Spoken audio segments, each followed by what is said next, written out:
Hey you, welcome back. My name's Jack. I'm the snack that stares back. And you're here to hear some more rambles on the internet. Well, let's grab our tea and tear into this tea.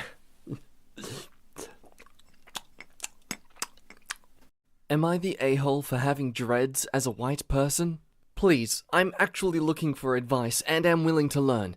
I posted a pic of me in one of those roast me groups on Facebook, and it started off really funny and hilarious, but then a few people mentioned that I was a white person with dreads, which led to a huge discussion and things got ugly. I then deleted the post. I mean, I know dreads come, simplified, from people of color and Rastafari culture, and I'm lighter than a bleached towel. Does that really make me an a-hole? Why can't I just appreciate another culture? Shouldn't we all just try and benefit from each other?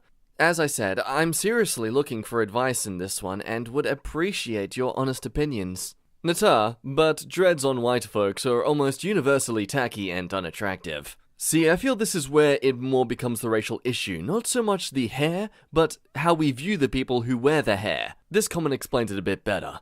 The problem people of color people have with white dreads is that they're seen as scruffy or messy or unprofessional on people of colors along with other culturally significant hairstyles, but white people are allowed to sport them freely with seemingly none of the issues. At least that's my take on it as a white person. No, I keep seeing people make this argument, but I have never heard of this actually happening. In my experience and discussions online, white people with dreads are treated negatively or made fun of. AmiTheA, Indians, Romans, Greeks, Spartans are all credited with inventing dreads. Wear them with pride. Now, I don't know if they invented it, since I'm guessing it's something as old as humanity, but sure, there is plenty of evidence of European people having dreadlocks in history. So, AmiTheA. Info. Why do you have dreads? Mostly because I really think they're beautiful, and my two best friends made them. In my opinion, they're easy to handle, I can add pearls to them, and I love watching them develop. Also, I find many of the backgrounds super cool, like, for example, the Hinduistic, monks would at one point shave their head and then aren't allowed to cut or comb their hair again, which led to them having dreads. But while I appreciate those facts, they're not the main reason I have dreads. Not the a-hole. This whole appropriation nonsense really has been getting out of hand. It's a hairstyle, and its use has been depicted as early as ancient Greece. Many cultures identify with using dreadlocks, and not one culture can claim rights to it. Just sounds like you were dealing with a lot of ignorant people, to be honest. Now, of course, appropriation exists, but I don't think this falls under that category. To me, it just sounds like some people see someone appreciating something different and immediately bandwagon and attack them with that label without even really knowing what the word means. And quite frankly, I've seen it far too often. AmiTheA, and you are mistaken about the origin of dreads. The earliest known instances of dreadlocks comes from ancient Greece and India. More to the point, culture has little or nothing to do with race. Culture is about a language, arts, use of technology, religion, social customs, and other aspects of a shared way of life. If someone is trying to tell you, for instance, that dreadlocks are theirs because, according to them, they came from ancient Egypt, part of their culture, they are either mistaken or intentionally dishonest. No one living in Western society has any connection to ancient Egyptian culture.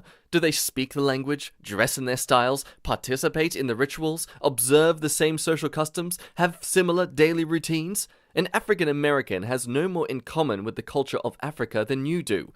Native African culture would be as alien to them as it would be to you. Now that sounds more like a real large assumption and generalization. Just because you move to another country and culture doesn't mean you don't have the right to express discomfort when someone is making use of your old culture as a way to, be like a pretty purse to wear. But let's continue. My advice to you is study and learn about the origin of dreads so you have the facts at hand and can discuss it with anyone who argues that they are not your culture.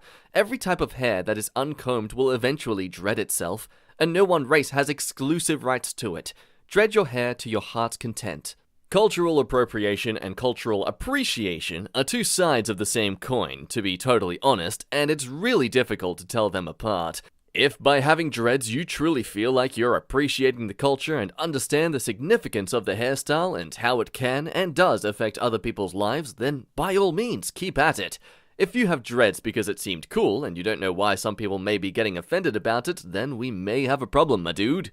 Now, I'm personally going to stand by AmiTheA, as I feel it seems quite genuine that this person doesn't intentionally wear dreads as a purposeful display of power and just using them like a fashion accessory. It definitely sounds like she's more one who's appreciating the culture over appropriating it, but I also don't necessarily think people are a-holes to be upset about the idea of white people wearing dreadlocks. This next comment highlights the issues better, in regards to Vikings wearing dreads, etc.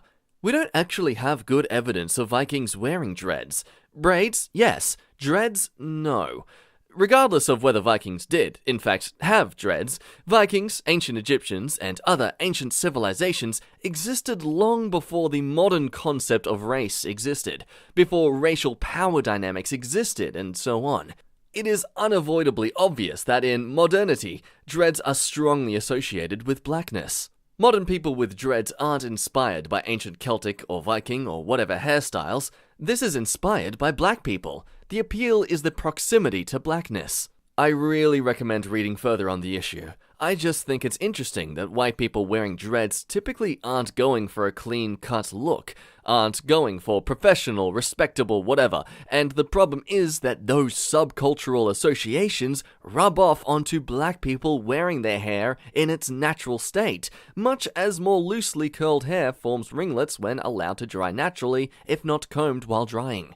Straight hair simply will not and cannot do that. It has to be forced into shape and tangled to create white dreads. So basically, our perception that white people who wear dreads and stuff because they're lazy or they're stoners is unintentionally causing a racial bias towards black people. Now, of course, these are general statements, as regardless with our proximity to modern culture, some people out there may have such a loving fascination for ancient culture that they may be inspired to get dreads or braids based on that ancient culture. Overall, I don't think it's necessarily the issue that people shouldn't be wearing dreads, but more so, we should be fixing our perception on people who wear dreads. We should be removing the stereotype that if you wear dreads or a Rastafarian look that you are some lazy stoner, especially if you're a white person. But that's also a mindset required from the more so professional environments out there. And of course, as a white person, I can't exactly say for certain if we're making too much progress aside from just what's being said, rather than acted upon. Boo! Hello?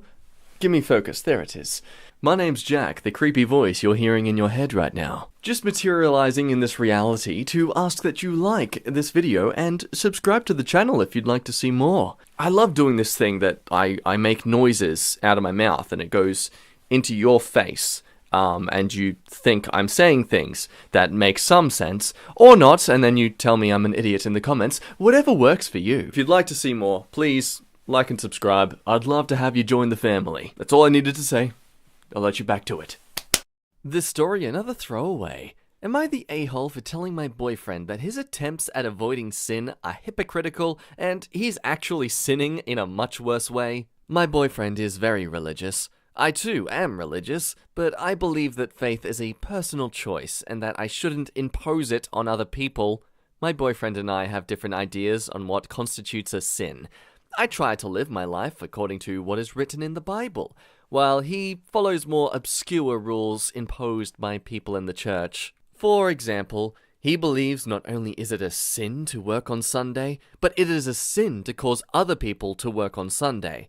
Because of this belief, he refuses to go shopping or go out to eat on a Sunday.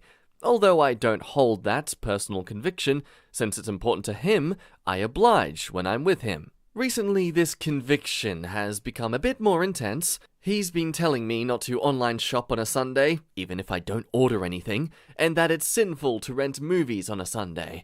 I thought he was joking. We were going to watch the new Mulan movie, but when I went to rent it, he freaked out. He insisted we had to pirate it since renting it would cause someone to work on a Sunday. Well, geez, has he been living in a cave his entire life? Does he not realize that stuff's automated? Here's where I could be the a-hole. Instead of taking his concern seriously, I laughed at him. I think weeks of being judged and nitpicked finally got to me. And then I pointed out that piracy is just stealing, which is in the 10 Commandments, and arguably a much worse sin than his made-up rules. I also pointed out that he had taken a shower today, used electricity, used the internet, which are all services that likely require people to work on a Sunday. I went on to say that according to my beliefs, I'm not going to sin by stealing, so he was welcome to watch it with me, or he could go somewhere else. He went somewhere else and is currently not speaking to me. I feel a little bad, but also justified since his fake righteousness is driving me nuts. AmiTheA, the astronauts on the ISS can see the red flags your boyfriend is throwing around. You mean the sinners on the ISS who are currently forcing Mission Control to work on Sunday?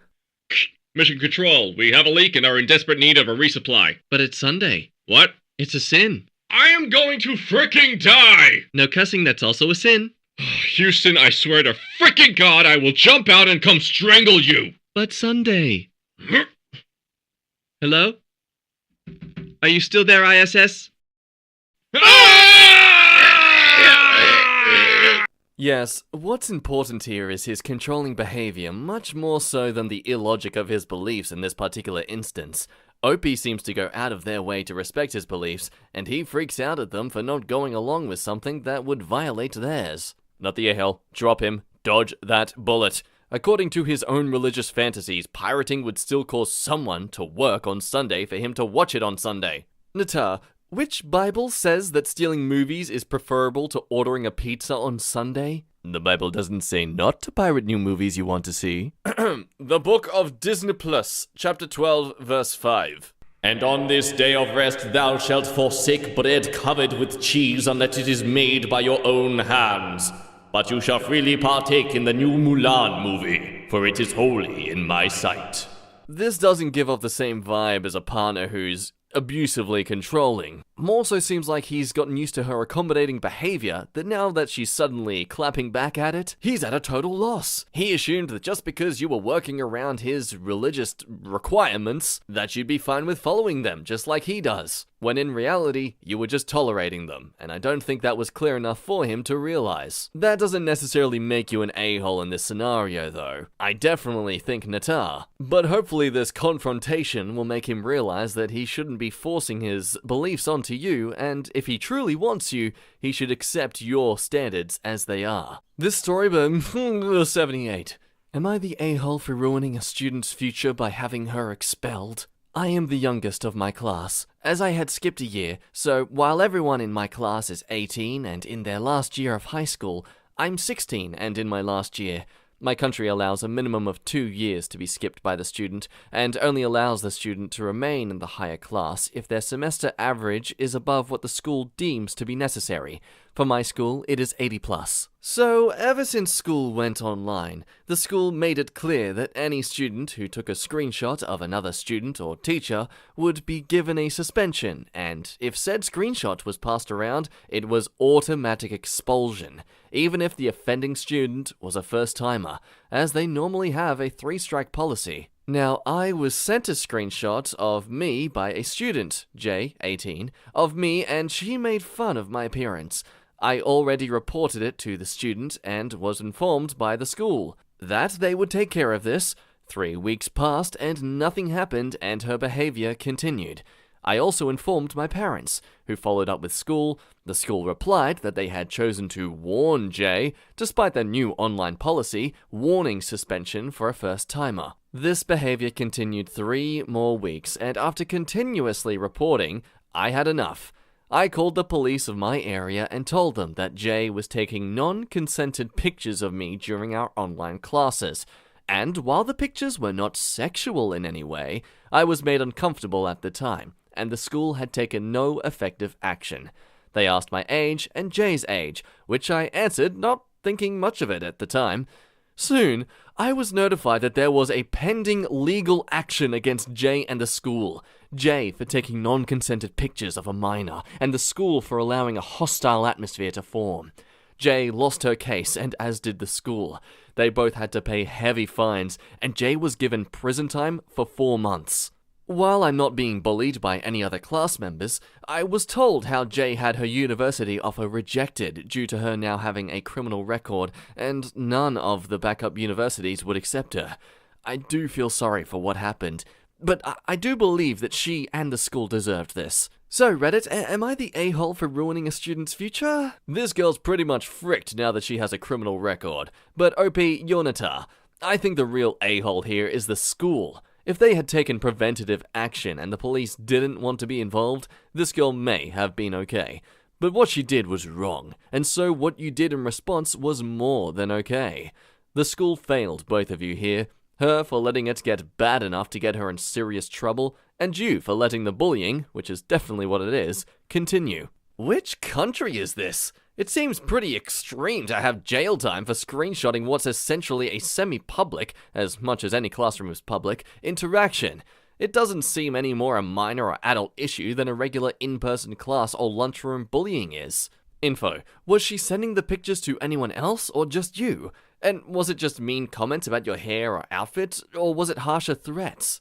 Seems like the school sucks for not preventing bullying, like they said. Seems like the police overreacted. 4 months for this? That's longer than Brock Turner, the famous sexual assaulter, was in jail. And I personally probably would have kept it at school or school board issue instead of involving the police unless it was lewd or threatening content. They were racist comments that I could not repeat due to the sheer brutality of them, and yes, she was sending the screenshots to others. A few people have been a bit skeptical with this story in the comments due to the fact it was such a fast-tracked issue to have been resolved in such a few months' time, what is usually a rather complicated legal issue. But to save all the legal wall of text proving how this is actually legitimately possible, yeah, it comes across as rather true. Apparently, due to Jay being 18 years old and therefore an adult, they were charged and treated like an adult.